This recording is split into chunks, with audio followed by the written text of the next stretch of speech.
boys and girls. My name is Vicki Jensen, and I get to be your reader today, and I'm so excited. The name of the story is Who Wants Arthur? And the author is Amanda Graham. Do any of you have pets at your house?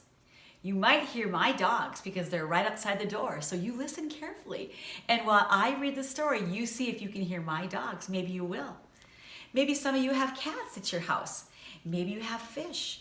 Maybe you even have what I have here, a monkey. Oh my goodness, she's gonna be so shy. Oh, her name is Melody, and I would like her to say hi to Melody. The boys and girls wanna say hi.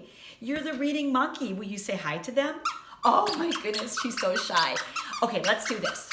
Help me welcome Melody. On the count of 3, when I say 1, 2, 3, I want you to say, hi, Melody, and maybe she'll come and wave at you. Let's try that, okay? Here we go. 1, 2, 3. Hi, Melody. Oh, there she is. She's so happy to see you.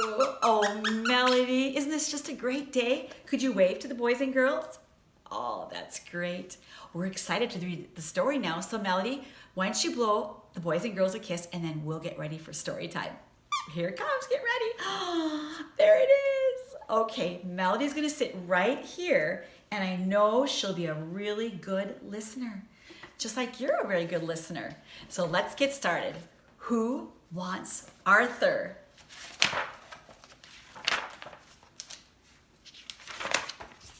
Arthur was a very ordinary dog. He lived in Mrs. Humber's pet shop with many other animals, but Arthur was the only dog.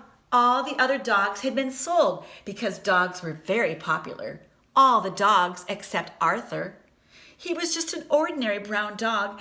All he wanted was a home with a pair of old slippers to chew.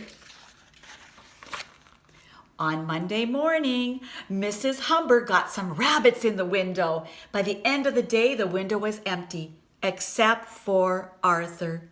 Nobody wanted an ordinary brown dog today. Everybody wants rabbits. So that night, when all was quiet, Arthur practiced being a rabbit. He practiced eating carrots. He practiced poking out his front teeth and making his ears stand up straight. He practiced very, very hard until he was sure he could be a rabbit. The next morning, Mrs. Humber put some snakes in the window. By the end of the day, the window was empty, except for Arthur. Nobody wanted an ordinary brown dog, not even one who acted like a rabbit. Everybody wanted snakes. So that night, when all was quiet, Arthur practiced being a snake. He practiced hissing and slithering and sliding and looking cool. He practiced very hard until he was sure he could be a snake. The next morning, Mrs. Humber put some fish in the window. By the end of the day, the window was empty, except for Arthur. Nobody wanted an ordinary brown dog, not even one who acted like a rabbit and a snake. Everybody wanted a fish. So that night, when all was quiet, Arthur practiced being a fish. You guessed it.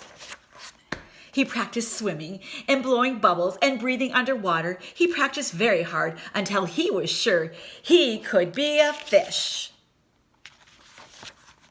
The next morning, Mrs. Humber put some cats in the window. By the end of the day, the window was empty, except for Arthur. Nobody wanted an ordinary brown dog, not even one who acted like a rabbit or a snake or a fish.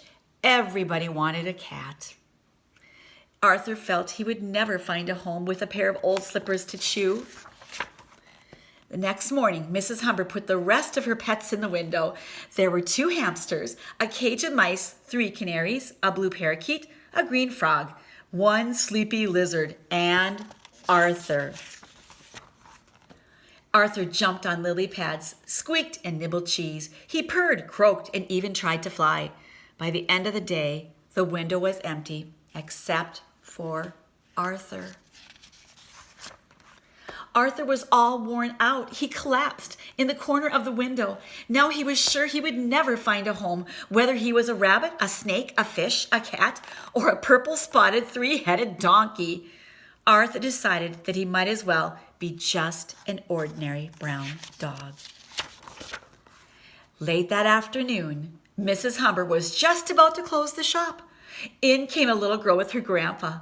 "Excuse me," said the grandpa. "Melanie tells me that you have a very special dog who performs all sorts of tricks." "The only dog I have," replied Mrs. Humber, "is Arthur." "There he is, Grandpa, in the window," cried Melanie. She rushed to pick up Arthur. He gave her the biggest, wettest, doggiest lick ever. At last, Arthur knew he had found a home with an old pair of slippers to chew. The end. I hope you liked that story. I learned a lot from that story. You know what I learned from that story? That it's good just to be who we are. And you're very, very special. And I'm just so glad that we could be together today. And we have one more thing to do before we say goodbye. Our little friend, Melody the Reading Monkey, wants to say goodbye to you. Can you show him how you speak? Okay. Have a happy day. And just remember, you're very, very special. Blow him a kiss, Melanie. Okay. Bye for now.